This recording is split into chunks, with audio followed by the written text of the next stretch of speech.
How did she do that? I know. We should go on a field trip. Seatbelts, everyone! Please let this be a normal field trip. With a friend? No way! Cruising on down Main Street, you're relaxed and feeling good. Next thing that you know, you're seeing what's in my neighborhood? Surfing on the sound wave, swinging through the stars. Take a left at Human Testing, take your second right past Mars on the magic school bus. Alligator nostril, climb on the magic school bus. Spank a plankton too. Take that! On our magic school bus. Drop the river of lava on the magic school bus. Such a fine thing to do.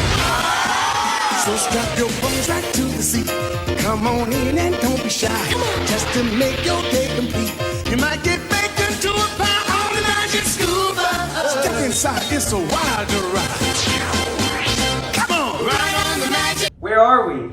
We're in the sarcomere, looking at the structures to learn how they work. Come on, take a look. Okay, this diagram is the muscle when it's in a relaxed state. The thick filament is the myosin, and the thin filament is the actin. Attached to the thick filament is the globular heads, and the Z-bands are attached to the actin. When the muscle is in a relaxed state, the globular heads aren't connected to the actin. And then right here is the muscle when it's in a contracted state. As you can see, the globular heads are attached to the actin, which are pulling the Z-bands closer together, which contract 2/3 of their original length. Where are we now? We're watching ATP work with globular heads to perform muscle contractions.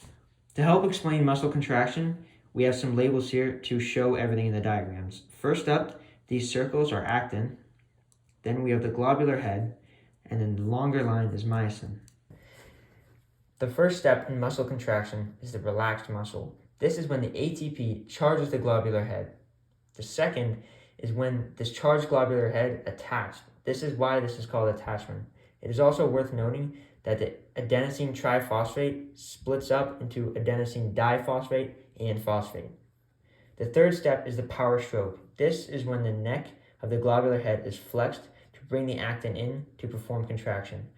The ADP and the phosphate, they also drop down, so the energy is gone. Rigor complex is the result of this energy being gone, and the muscle is stuck in constant contraction. But finally, the release is when ATP comes, charges the head, and allows it to be released from the actin. How did we get here? We were just in the other room, like 2 seconds ago. Now, we're looking past all of the stuff we've learned before, and we're taking a closer look into it. The closer look that we're looking into is we're looking at the chemical side of what actually makes this stuff happen. Now let's get into the big one. First, a motor unit sends an action potential down the axon. This then goes to the neuromuscular junction where it releases ACH.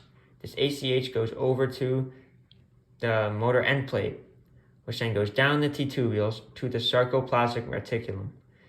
This then triggers IP3, which will go over to send calcium out. The calcium will then go to the troponin, which will take the tropomyosin off of the actin binding sites. This allows the globular heads to attach and perform muscle contraction. When the muscle contraction is over, the ATP will trigger the calcium pump to take all the calcium out of the cytoplasm and back into the sarcoplasmic reticulum to save for next time.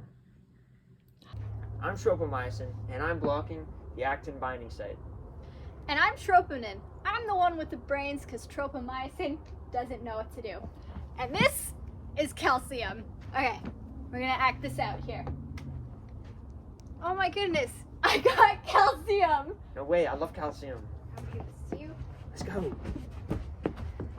And then Now, the binding site is It's free for the open. globular heads.